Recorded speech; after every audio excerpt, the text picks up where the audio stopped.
Om Ajnanatirmirandhasya Jnananjana Shalakaya Chakshuranmilitam Yena Tasmai Shri Gurave Namaha Nama Shreshtham Manamapi Shakti Putramatra Surupam Rupam Tasyagrajamurupuring Maturim Goshtavatim Radha Kundam Girivaramaho Radhika Madhava Sham Prapto Yasya Pratitha Kripaya Shri Gurum Tam Natosmi Shantakaram Bhujagashayanam Padmanabham Suresham Vishvadharam Gagana Sadrisham Meghavarnam Shubhangam Lakshmi Kantam Kamalanayanam Yogi Bhya Gamyam Vande Vishnum Bhavabhayaharam Sarvalokaikanaatham. Hare Krishna, Krishna Krishna, Hare Hare, Hare Rama, Rama Rama, Hare Hare. Continuing discussion of Sri Vishnu Sahasranama. A brief examination of some of the qualities by which Vishnu is known as Vishnu, by which he is known as the Supreme Personality of Godhead. Why he should be worshipped. When we say brief, well, there are, in the Vishnu Sahasranama, there are 920 names. So that's brief. Each name has many meanings. Madhvacharya proposed to give 100 meanings for each name. To us it may seem like a lot, because generally we only have one name. We may have other names, nicknames, titles. In Vedic culture, someone who's very important, or more, they'll have more names or more titles, just like Om Vishnu, Om Vishnupad, Paramahamsa, Parivrajaka Acharya, Ashtotara Satasri, etc. These are some examples of various appellations that are given to people who are worthy of them. But in the modern age, you just have a name and a number, and a thumbprint, and an eye, a retina thing. When you go through the airport, they look at that. Scan, does it? Yeah. I am not a number. That's it, but Vishnu has unlimited qualities, therefore unlimited names. And actually this is only, there are many more names, just like, Vallabhacharya also extracted all names of Krishna from Srimad Bhagavatam. And devotees, you can make up names as you go along, if you're transcendentally disposed. Bhaktivinoda Thakur, he prayed to Krishna as Bhaktivinodashraya. Comes in the song Yashamati Nandan. This name had not been there before. Now it's there. So there are unlimited names, and each name has various meanings. So name 98, Siddhah, or more usually Siddhah.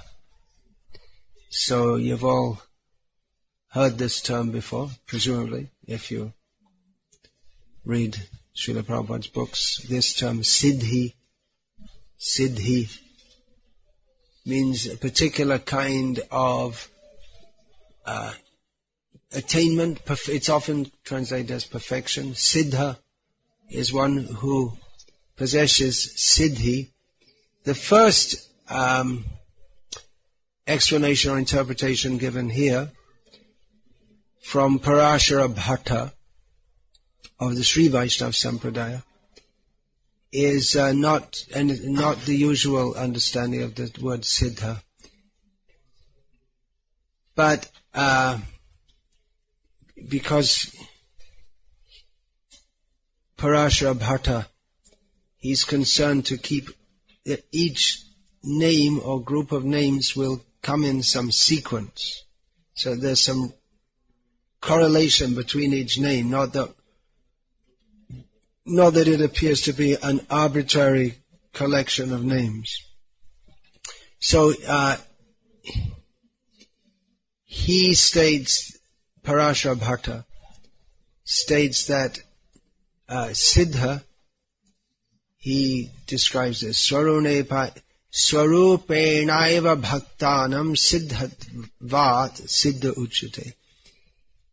He is in the hands of, or that means available to, his devotees in his true form. In his Swarup. He's available in his Swarup. In his actual form. So this is another important point.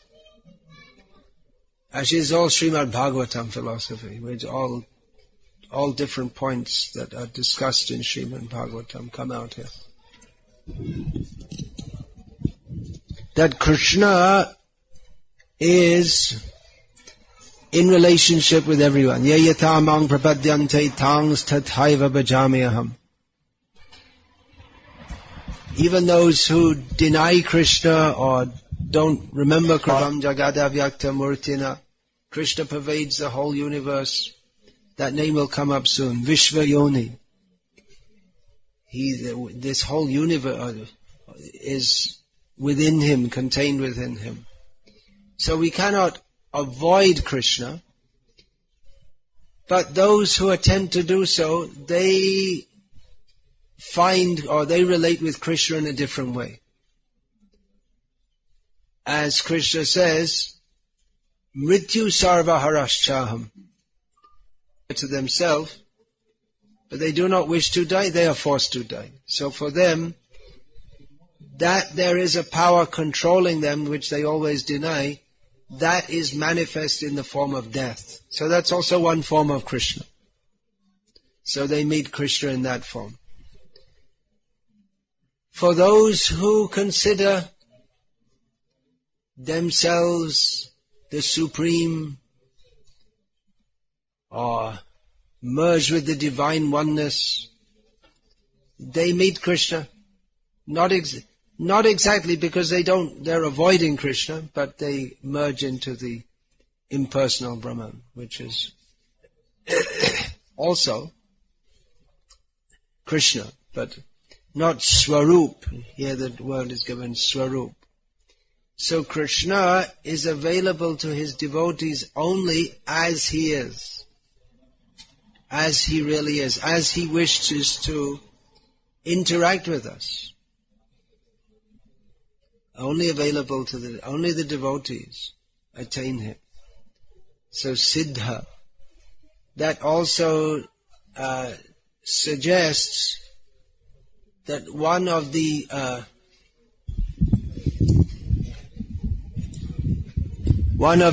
facets of Krishna, the usual understanding of the term Siddha is perfect in all respects. So one of the features of that is Nahang prakasha sarvasya yoga maya samavrita murho yang nabhijanati loko mama jabamvyam. That Krishna, he is not manifest to those who are fools and rascals, who do not want to interact with him, who have decided to boycott him. So he boycotts them also.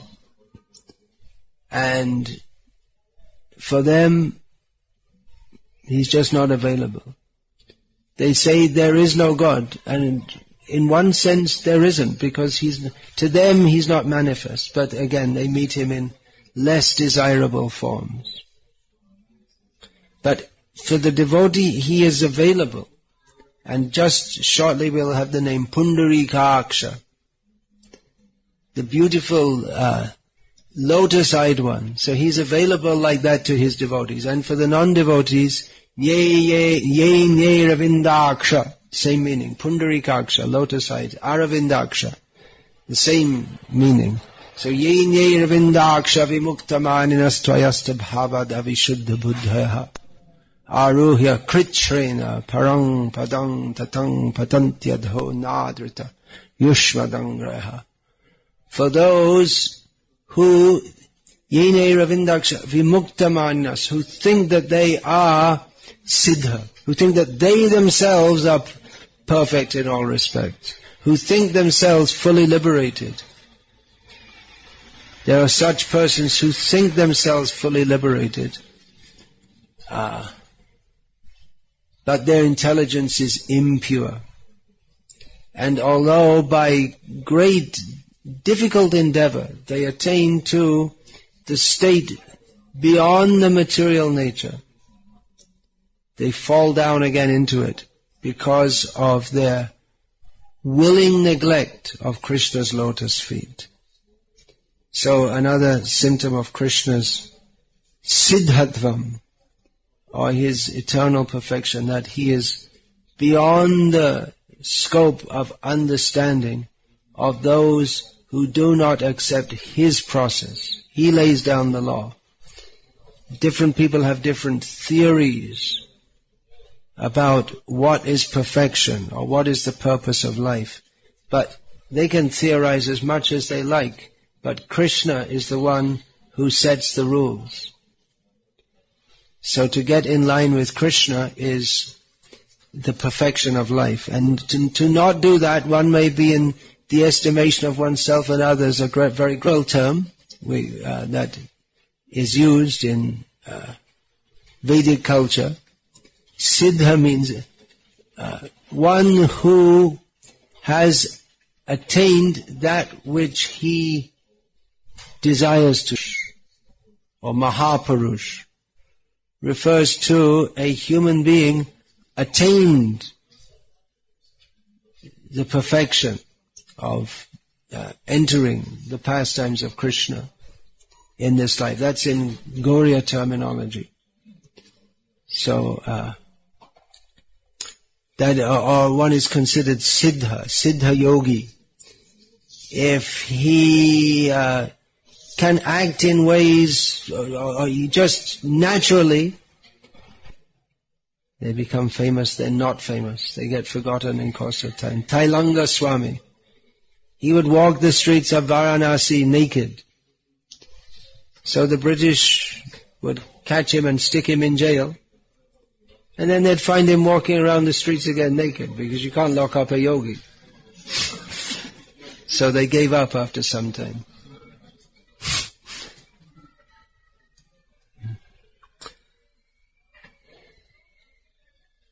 But Krishna, his Siddhatvam, his state of being perfect, it's not something attained after the performance of some austerities or some yoga practice. He's Nitya Siddha. This term we've also heard. Nitya Siddha means a devotee who is never in contact with material nature. So Krishna is also Nitya Siddha, not that the devotees only, his associates. He's the leader of all the Nitya Siddhas. There's no question that this point will come up a little later. There's no question of him ever being in contact with material energy. As Srila Prabhupada often stressed, Krishna unlike various people who claim themselves to be God, I have become God.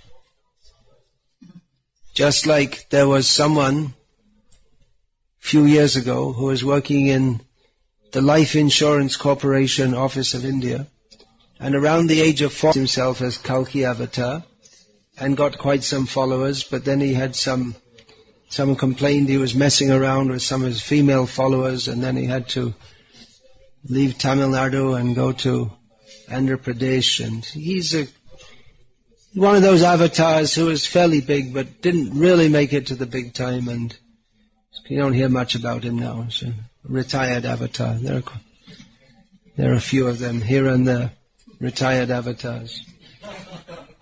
He had a realization he was God, but it wasn't that impressive. Some of them are quite impressive. I mean, many people are impressed. There was the Satya Sai Baba. He managed, despite all exposés, he was able to keep his God act going. Even he was in a wheelchair at the end of life, and still people believed he's God. But nevertheless, the fact remains that he's not God. Krishna is never in a wheelchair. There's no such case.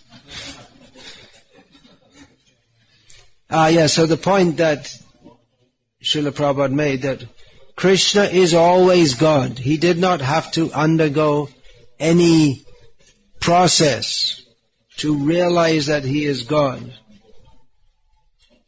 When he was a child, just a few weeks old, without any possibility of him performing any yoga practice or discussing any Vedanta philosophy with anyone, he slew the Rakshasi, Putana, who was impossible to destroy due to her great yogic powers. She was a great yogini.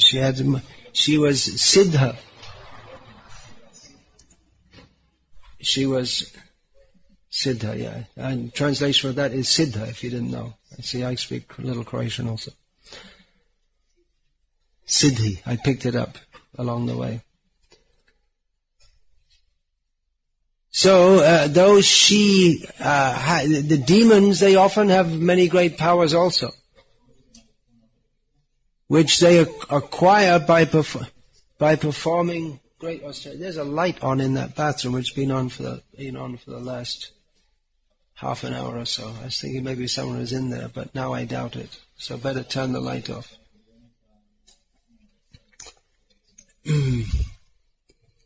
So Krishna playfully killed her. For Krishna, his killing, even that, Krishna is so perfect, he doesn't have to exert himself to kill others.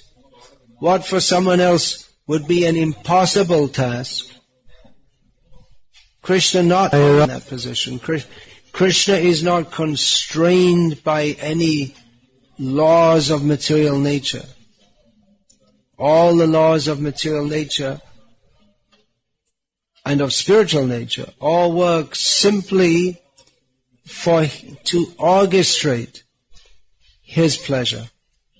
Everything is completely under his control in all respects.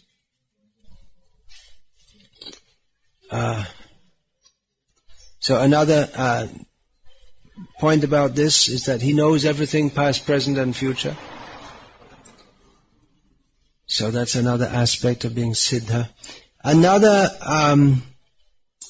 understanding of this word, there's a term commonly used, prasiddha, which means exceptionally Siddha. That this means well-known or famous. So Siddha also means well-known. That is one of the features by which the Supreme Personality of Godhead is known as Bhagavan, Yashaha. He is all famous. So Krishna is very well known. Better known than you or I can ever be. So in this sense he is Siddha also. Name 99 is Siddhih. Siddha means possessed of all siddhis, all perfections, or opulences, or extraordinary powers. But he is also Siddhi. The manifestation, whenever there is anything extraordinary, we should know that is a manifestation of Krishna. Yad yat vibhuti mat sattvam srimad urjitameva va tat tat eva vagachatam mamate jonsasambhavam. At the end of the 10th chapter of Bhagavad Gita, in which Krishna describes some of his vibhutis.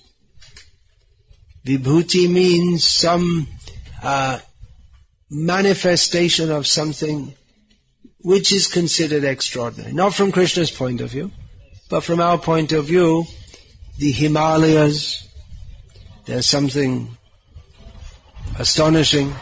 They're so big.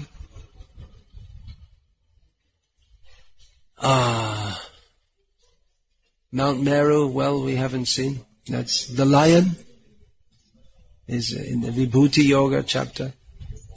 There are so many given. Prahlada, he's given.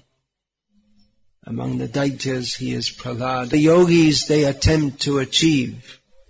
And these are all automatically manifested in Krishna. They are anima, the ability to become smaller than the smallest. So we can understand this Tailanga Swami. He could get out, if there's even a slight crack, or even less, he can get out by becoming very smaller than the smallest. Laghima, one becomes very light, by which one can fly on a sunbeam up to the sun planet. You can sunbeam, and the yogi can enter that and go all the way up. Srila Prabhupada also explained that certain yogis, they go down in the water in the Ganga, maybe at Badrinath or Haridwar, and they come up at the Ganga Saga. They just go down, and the next second they come up somewhere else.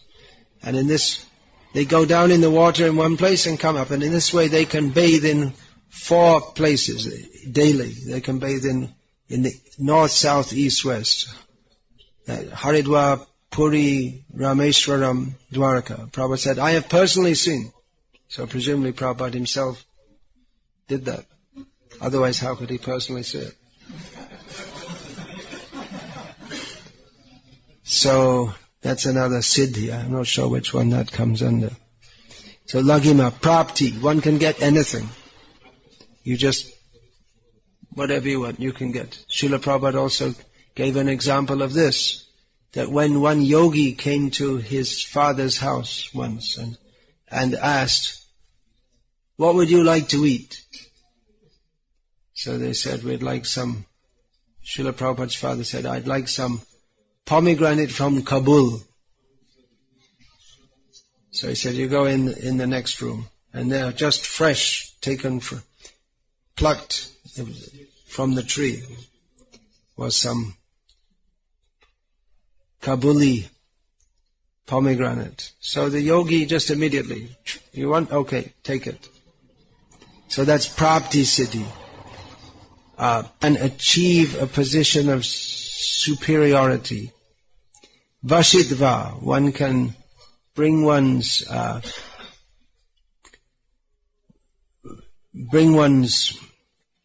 be under one's control, self-control.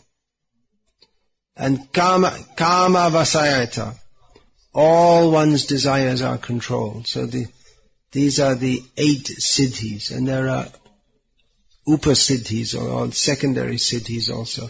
So these are all manifestations of Krishna. When we see someone do something spectacular or extraordinary, we should know this is all a manifestation of Krishna. That's all. So siddhi means accomplishment, success. Karma siddhi means success in work. What is that? Kankshanta karmanang siddhim. Yajante ha devataha kshipram hi manushe loke siddhi bhavati karmaja. Krishna speaks about karma siddhi, or achieving perfection of work. How people worship demigods for doing so. And quickly in this world, one can achieve success by work. by doing some work, you can achieve success. But that success is only possible by Krishna. So, Karma Siddhi, Jnana Siddhi we don't usually hear of, Yoga Siddhi. So the Siddha Yogi is one who's achieved Yoga Siddhi. So he's able to do all these fancy tricks, which ordinary people become impressed by. But a devotee sees, a real yogi is not much interested in these tricks. We hear in the New Testament of Jesus walking on the water. It's a standard thing that yogis do. And maybe in Palestine at that time it was quite unimaginable. But yogis, they often do that. There's that one of the, in South India that's described that. What was that? To go to Sri Rangam, was it? That time in the rainy season, and the boatman refused to go. So the devotee, he just walked over the river. He was asking the boatman to go. The boatman wouldn't go, so he just walked. That's all. It means he could have walked, but he was asking for the boat. So there are many such instances. There's that Shankaracharya, he also, when he was walking over, crossed over the water like that, and one of his disciples said, "How can we follow?" He said, "Just come." And then the disciple came. Wherever he put his foot, the lotus came up, and he stepped on the lotus petals and walked over. Then he became known as Padmapada. So, you throw or you shoot an arrow with a mantra and then it makes huge fire everywhere, and then someone else brings a water weapon and that neutralizes that, and like this. So these are various siddhis. But devotees are not much interested in this. The real siddhi is prem prayojana. The complete perfection of life is to attain to the stage of pure love of Krishna. Otherwise, things like going to heavenly planets,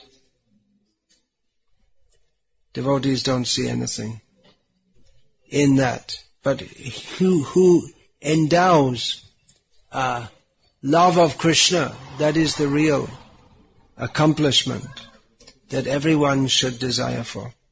Everyone should desire. So, Siddhi suggests that he is the highest perfection. He is perfect in all respects. There is no question of imperfection in Krishna. Anyone who ascribes imperfection to him does so because of his own imperfection, that they see imperfection where there is none. He is full of unlimited, extraordinary power, which to him is not extraordinary. For him it's quite normal. But for us it seems extraordinary. So that there is no fault in Krishna. This point should be understood. There's no question of any fault in Krishna. Krishna is inherently, axiomatically perfect in all respects. He is perfect. He is the standard. So, another name 100. Sarvadih. So that's a very easy one to understand. He is the origin or cause of all things. Anadir Adir Govinda Sarva Karana Karanam. Before there was anything manifested, there was Krishna. Now we're fighting, this is Croatia, this is Serbia, and then they changed the border and everything made. But none of this existed. And there will be a time when it will not exist. But Krishna will always exist. That he is Sarvadih, the origin of everything, or that he existed before everything, also implies that he will continue to exist even when everything in this world ceases to exist. So just imagine how great he is. He appears in this world as if he is the son of Yashoda. He appears like that. But what is his actual position, we can only begin to think about. We cannot, time we can hardly imagine. It's like in biblical mythology, they have the idea that the world was created 6,000 or something years ago. And then how come there are dinosaur bones? God put them there to test our faith. That's the explanation. But in Vedic understanding, bhutva praliyate, the whole universe comes into being and it is just destroyed again and again and again. It's created and destroyed. Hare Krishna. And always existing before this creation. Before he who is known, what is before? By the letter A. Before, after, before, after. So this whole material existence, it's like a kaleidoscope in which everything is changing all the time. Gachatiti jagat. That which is always changing is called the world. So always changing. But he who stays the same, that is Krishna. Sometimes the question comes up, atheists, they think they got us checkmated with this question. Well, if God created everything, who created God? And they think, now we got you. No. The very meaning of the term God is Sarvadih, before whom there was no one. Who is the ultimate source of everything. That is the meaning of God. You may not believe, but if you're going to use the word God at all, you have to accept this definition. Who is the source of everything? You may say, well, how can that be? Well, how can it be that there's an ultimate... It's actually, even from a mundane logical point of view, regress, which is impossible. Because if you say I don't know how you say infinite regress in Croatian. If you don't know, you can't translate it. Sorry. You should have a laptop there with a dictionary. So, you know what I mean by an infinite regress. Well, it's just like you say, well, who created God? And you say, well, so-and-so created God. Well, who created that? Well, someone else created that. And it goes on infinitely. You go backward. Regress means to go backwards. So an infinite regress. But it's more logical to have an ultimate source, even though you can't understand it, than to have an infinite regress. So who created God? For such people we have, Srila Prabhupada recommended a boot in the face. Here is the answer to your question. Just put your head down a little bit, just to make it convenient for me. And here is a boot. For you, there's no need to discuss anything. This might improve your way of thinking. Might adjust a few of the cells in your brain there. Needs a little adjustment. Of course, although Srila Prabhupada said this, he never actually did it. So it seems to be a metaphorical boot in the face, but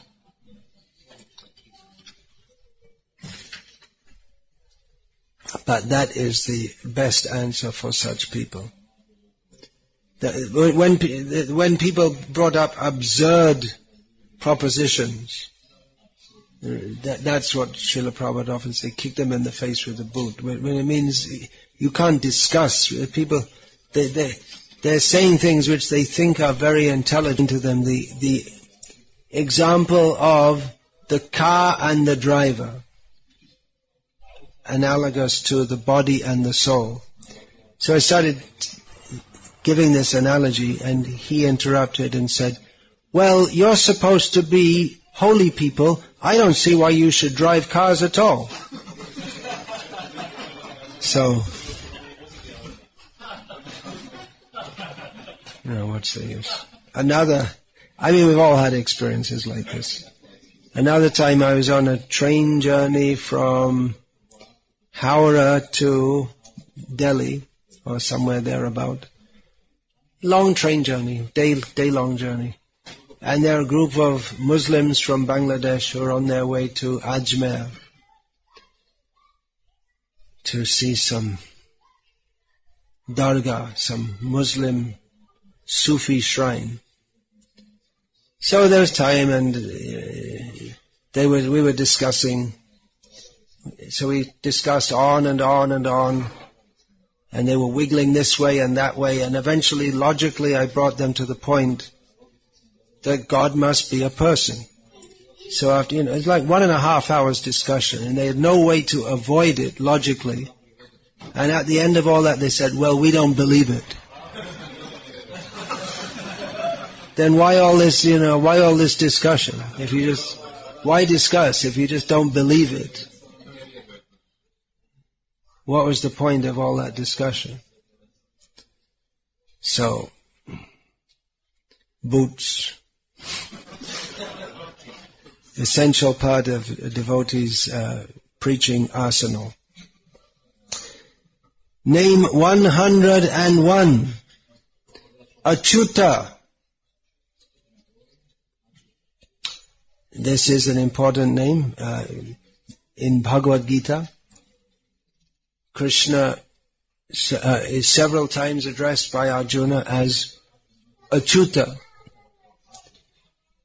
not Acyutah. If you say Acyutah, then it becomes Chuta, more Chuta than a regular Chuta.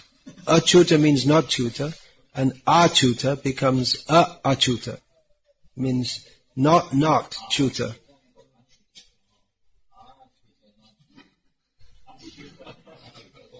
Acyutah, yeah. So it's a common name. It comes up many times in Shastra, but it's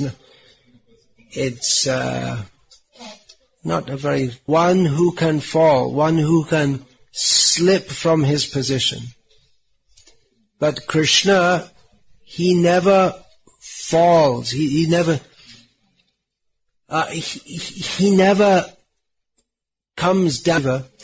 And also to understand Krishna's pastimes, that even though Krishna in many ways appears to be like an ordinary human being, Hindu god, teach us the mood of the Panchatattva.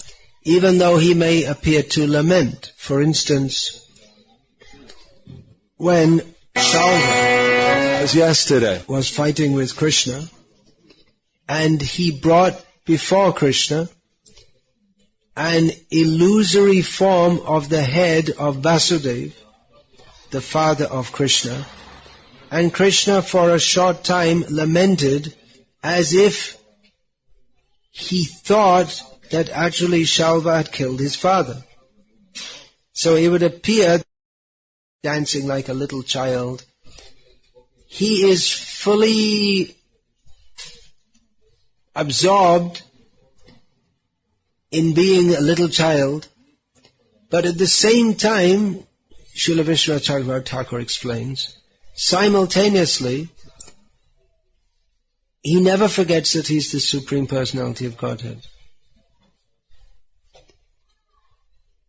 So we find in his Vrindavan pastimes especially, he combines being the Supreme Personality of Godhead with being the Brajavaranagara, the best of the playboys of Vrindavan, or the Vrajajana Ranjana, the pleasure of all the people of Vrindavan. So he plays both roles simultaneously. As required, he will act as Siddhah, as having all powers. And the residents of Vrindavan they expect that of him. Just like the forest fire is there, and they appeal to Krishna, Krishna, please save us. They know that Krishna can save them. So Krishna saves them. So he exhibits his extraordinary powers as required, but he never stops being Vrajajana Ranjana, the darling of or the delight of the people of Vrindavan. So Krishna, although in many ways he appears like an ordinary person, it is essential to know that even though he exhibits what might appear to be material characteristics such as hunger, thirst, lamentation, anger, and so on, Krishna is never in any circumstances even slightly compromised from his transcendental position as being the Supreme Personality of Godhead. There is no question of him being anything less than perfect. He is never under Maya, even though he steals, lies, cheats, but he's never materially influenced. Also, that he is Acyutah, his judgment is never less than perfect. He was on the battlefield with Arjuna without any prompting. He hadn't done any homework the night before, but he was able to speak Bhagavad Gita perfectly. Hadn't been revising his shlokas. Gave the perfect exposition of spiritual knowledge. He's always ready at any time to do that. His knowledge is always perfect. His judgment never fails. So one who follows his teachings by his grace also becomes Acyutah. A jiva by nature is subject to falling. But Krishna says, Kaunteya pratijanihi name bhakta pranashyati. Even though the jiva is subject to be overcome by material nature, but Krishna protects such a devotee. Krishna is intrinsically Acyutah, and he lifts his devotee up to that platform and maintains his devotee on that platform. So, one meaning of the name Acyutah is one who never slips, and another meaning is one who does not let his devotees fall also. He doesn't let his devotees fall, even though his devotees may appear to be fallen. But the devotee is never fallen. Navai jano jatu katanchana vrajain makunda sevanya vadanga sangsrutan. A devotee, even though he may appear to be fallen, he is not fallen because Krishna lifts him up. From demigods. Sometimes it's misunderstood that the demigods and Krishna, they're all on the same level. They're all different gods, and they're all gods. But even though Krishna may appear to be influenced by material qualities, it should be understood that he is not. He is always the controller of Maya, whereas various demigods like Brahma and Indra, they're actually subject to material nature. So what's the difference? The Indra, he becomes angry and wants to inundate Vrindavan, or Indra becomes attracted to the wife of a rishi, or Brahma becomes attracted to his own daughter. So what's the difference between them and Krishna, who becomes attracted to so many young women? What's the difference?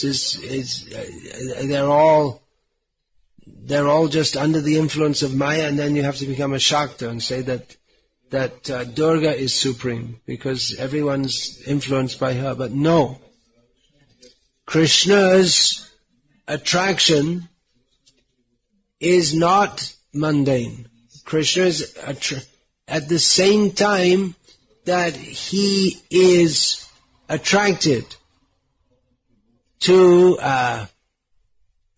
the beautiful girls of Vrindavan, but that attraction is not exactly a sexual attraction. It is, Krishna is attracted to their pure devotion. So Indra and Brahma, these are posts which can be attained, but Krishna is not a post that can be attained. Every one of us have been in the post of Brahma previously, so we understand. But there's no question of us ever, and we could take the post of Brahma also. But there is no question of us ever becoming Krishna. Only Krishna is Krishna. Krishna is not a post to be attained. Krishna is always Krishna. There can never be any substitute Krishna, nor is there any need for that, because Krishna is never going to retire from being Krishna, and nor is he ever going to be tired of being Krishna. So he never falls from his situation. He's not influenced by mundane lust. This is an essential point to understand. That the apparent manifestations of worldly deficiencies in Krishna, that's a misunderstanding. It's simply a misunderstanding to see it as such.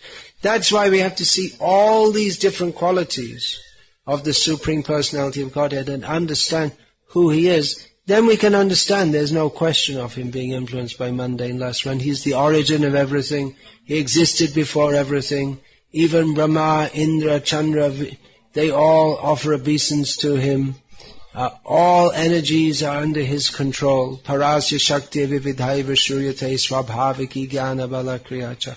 Then we can understand there's no question of Krishna being at any moment coming under material nature, which is, material nature is just one of Krishna's sub-potencies. It's not even one of His major potencies. There's no question of Him coming under the control of it. Another meaning is that He never abandons His devotees. Even though Arjuna was apparently in Maya, Krishna did not abandon him. Even though Ajamil went away from Krishna for so long, Krishna never abandoned him. Gajendra was just a stupid elephant, but Krishna came and saved him.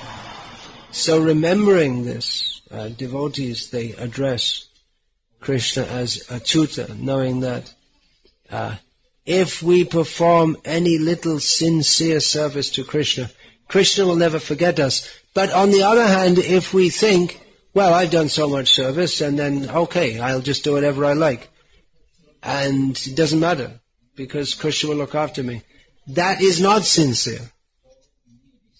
That we can't cheat Krishna either.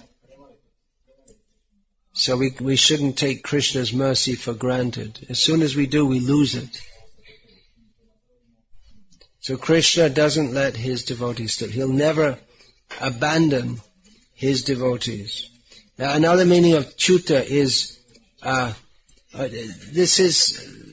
these are all slight nuances of the same term, a modification.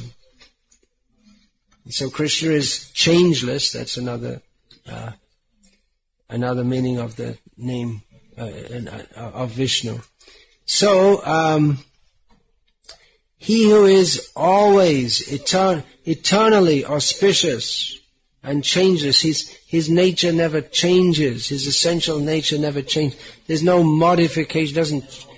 He doesn't ever become subject to the conditions of material existence, which are birth, growth, maintenance for some time, giving out byproducts such as children, dwindling and death. Krishna is never subject to such modifications. The ultimate, we just had the name Siddhih. So the ultimate Siddhih is not to bring some pomegranate or to float in the air. What are they? Levitating. Yes. But the ultimate Siddhih, from the yogic point of view, is to conquer death. So Krishna is always beyond death. There's no question of Krishna ever dying. It's a silly idea. So, in these various ways, Krishna is Acyutah, not Acyutah. It's a lifelong habit now. Yeah. Acyutah. You don't have the sound in your language? You don't have it. Well, it's a good thing to learn, because just like I hear every morning, Vishnu Bhakti Prade.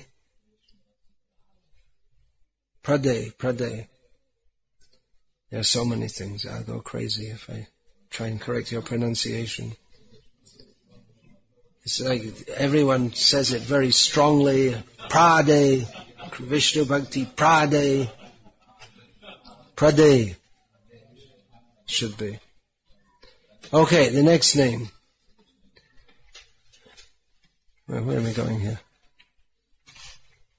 Whoops. Yeah, name 102.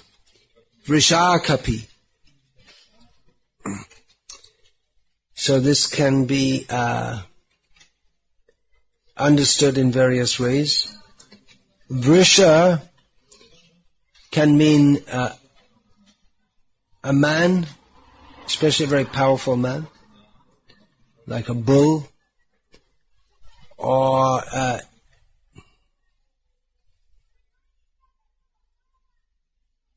Vrisha can mean dharma, and Kapi is generally understood to mean a monkey, but also means a boar. So the meaning given here of Vrsakapih by Parashara Bhatta is he who lifted the earth from the waters of adharma in the form of Varaha. The earth fell down, and Kapi refers to a boar, particularly the Varaha avatar, not to any boar. Kapi is a common word for monkey. It's a standard word for monkey. But in this particular instance, it means the Varaha avatar, because Pa means to protect and Kap means water. So, who protected from the water. So this particularly refers to the Varaha avatar, where he protected the water, the earth from the water. So a dharma boar, the boar who uplifted the earth as an act of dharma. That is the meaning of the name. Vrsakapih.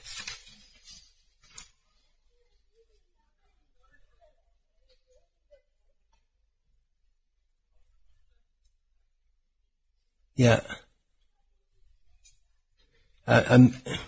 Another meaning given is that he is the personality of dharma, he fulfills the devotees' desires and makes the demons fearful. Which fits with Nrsimhadev. Yeah, I was going to quote from Bhagavad Gita, Paritranaya sadhunam vinashayata dushkritam. He fulfills the devotee. That light in the bathroom's been left on. Again, common thing. Go in the bathroom, turn on the light, and leave it on. Let someone else pay the bill.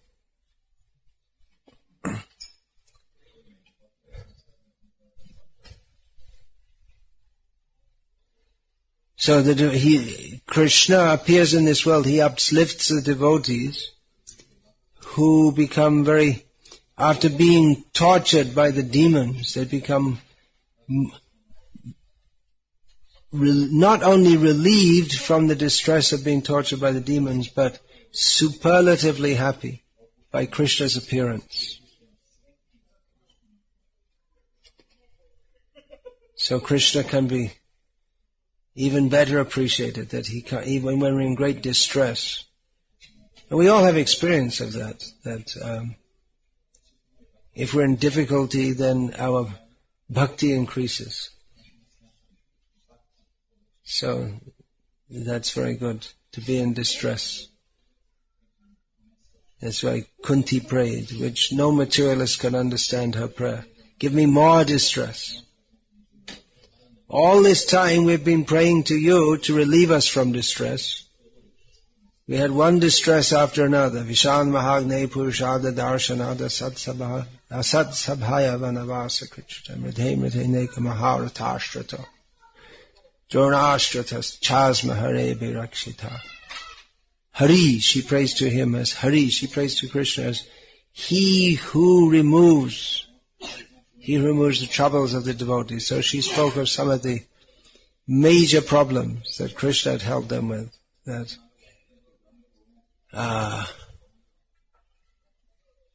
Bhima was given poison to drink. He survived. They were supposed to be burned to death. They survived means Krishna protected them. Krishna fully protected them. Hare Abhirakshitaha. Krishna fully protected them from the poison, from the great fire, from the Rakshasas who wanted to eat them. Twice there was Hidimba, the Rakshasa, wanted to eat the Pandavas. Bhima killed him. Then there was another one, this Baka. He wanted to. Bhima was supposed to be sent as food to him, but instead Bhima killed him. Then the insulting and humiliating experience in the gambling match, having to live in the forest with all the attendant difficulties, including so many difficulties they went through in the forest. Durvasa was sent to, with the aim of Durvasa that he would eventually curse them. So many difficulties they went through. Then the battle of Kurukshetra. So Krishna saved them. And then, even after the battle was over, then their whole dynasty was to be destroyed by Ashvatthama's Brahmastra. But again Krishna saved them. So again and again, the Pandavas and Kunti were turning to Krishna for protection in all difficulties. And then when all difficulties were over, everything was settled, then Kunti prayed, Vipada santuta shashvat tatra tatra jagad guru bhavator darshanam yad sad apuna bhavadarshanam. That all our life we've been praying to you to free us from difficulty. Now we have no difficulty. Please give us some difficulty. Give us more and more danger. Because if there is danger, we will see you. You'll be here. You'll be coming to look after us. But if there's no danger, then we won't see you. But by seeing you, we'll no longer see birth and death. So this was her prayer. That Krishna fulfills the devotee's desire. But what is the desire? The devotee simply desires to be with Krishna, to serve Krishna. So Krishna fulfills that by giving himself to his devotee. And he makes the demons fearful. So that's another meaning. Name 103. Ameyatma. Atma, it means the self. It means the body, the mind, the personality, the intelligence, the very self. So, Ameyatma means whose atma, whose personality cannot be comprehended, literally cannot be measured. Miyate anaya iti maya. One definition of maya is one who thinks that they can measure. Scientists, they want to measure everything. But if you think we can measure Krishna, how big is Krishna? One who thinks they can measure him is in Maya. He's immeasurable. His person, just like, well, there are several examples. Vamandev looked very small. So, Bali Maharaj thought, he's only asking for 3 steps of land by his own measurement. That's not very much. But by his own measurement, he didn't know what the measurement of Vishnu was. He thought he was just a little boy. And with 2 steps, he covered the whole universe. Bali Maharaj said, you're not taking enough. He said, no, I shouldn't. You see, we should be satisfied with whatever we need. We shouldn't be greedy. And Bali said, come on, you're just an inexperienced young boy. Now, take my advice. You should take more. You shouldn't have to come back to me again. He said, no, I just take 3 steps.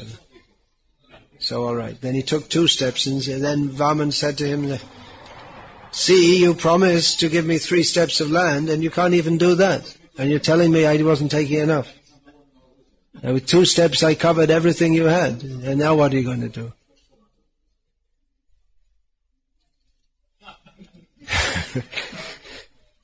Also the Matsya avatar, just this Kritanjali, this Satyavrata Muni in the river bathing, he's offering the water, the standard system. Found there's little fish. The fish said, look after me. There are so many big fish in this water. Oh, it's a talking fish. Okay. All right. Took him home, put him in a goldfish bowl or whatever, and then he grew too big and said, this is too small for me. Oh, you're growing very quickly. Okay, well. And put you in a pond, and you throw him in the pond, and you come back the next morning, it's too small. Oh, and in a big lake, and then that's too small. And put him in the ocean, and it becomes, who is this? This must be Vishnu. Vishnu is immeasurable. So, to think that we can measure Krishna, especially Ameyatma, his nature, to think we can comprehend everything about Krishna. If we go through, from our perspective, being tiny little beings with short lives, to go through 1,000 names of Vishnu seems to be a very great endeavor. But we can, and we may think then we'll understand more about Krishna. Well, that's true. We should do. We should hope to understand more about Krishna. But at the same time, one essential point in understanding Krishna is that we can't understand him anyway. Or to a limited extent we can understand him. Because we have limited intelligence. To think that we shall come to a point, we shall attain such a Siddhih that we shall understand everything about Krishna. To think like that is foolishness. One who understands that we cannot know everything about Krishna, that is a proper understanding. But at the same time, we should try to understand him as much as we can. And again, we cannot understand him simply by our own brain power, but by his mercy on us, we can understand his glories to some extent. Otherwise, how much can we understand about his nature? He's extremely grave. That will come up soon. That he's extremely grave. He's at the same time extremely playful. In some ways, he's very predictable because he, on cue or in order, or systematically, that's the word, he creates, maintains and destroys different universes, but at the same time he's very unpredictable. You don't know what's going to happen next with Krishna around. So Krishna, his nature cannot be comprehended, which suggests a very deep personality, very complex personality. But generally when we see someone a complex personality, that it means a difficult person. But Krishna, in another sense, he's also very simple, because he's very pliable to the love of his devotees. He's very, very responsive to that. So Krishna, his nature and personality are incomprehensible. Even if we say, oh, this deity is 1 meter high. But that's also, we may say like that, that's a conventional understanding. But deities, it happens sometimes, they grow.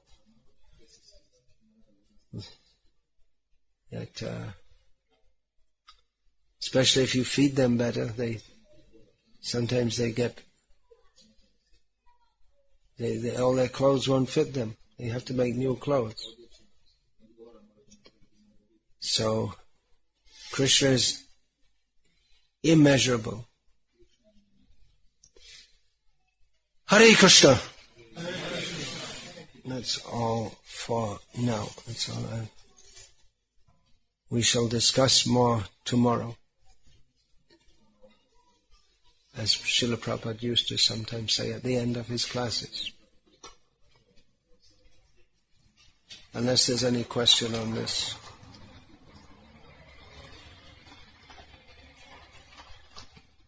Any question? No. Yeah, but it should be on this subject. Yeah, you mentioned it's technical more or less. Yeah, a lot of this is very technical in one sense. So you mentioned the book of Vallabhacharya in which he extracted the names of the word from the Srimad Bhagavatam. Yeah. Another, actually you mentioned you have it somewhere.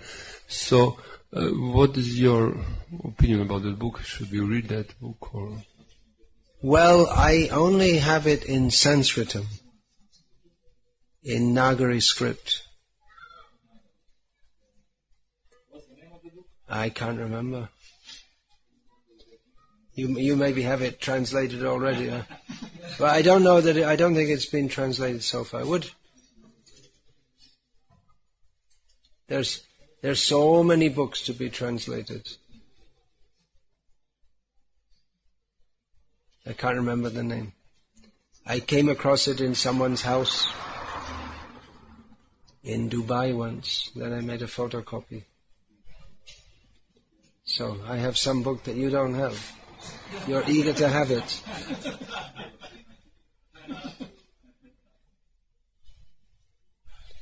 There's so many nice things in different sampradayas. We don't even have any idea of the great wealth we have in our own sampradaya. What to speak of other sampradayas?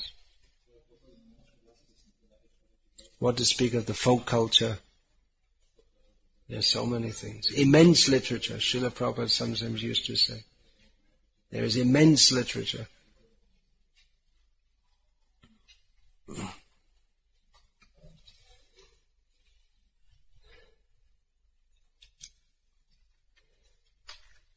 All right, Hare Krishna. All right, there's another question, just as we're ready to finish. All right. All right, you can ask now. You translating. Rekao si da duhovna duša pada pod utjecaj iluzije. Sorry? Yeah, the jiva is subject to fall under the influence of illusion. That's a fact, yeah. Da li to znači da dživa može biti materijalna? Ili samo misli da pada pod utjecaj iluzije? No, the jiva is not material, but acts or appears to be as if material. He forgets his own nature. and accepts the Asat, Acyut, Nirananda position, the position of being as if not eternal, not properly conscious, and not blissful. Not actually in this situation, but appears to be, as if Yaya Samohito Jiva, that verse is there. Maya is that by which he completely bewilders the jiva, so he forgets his own nature.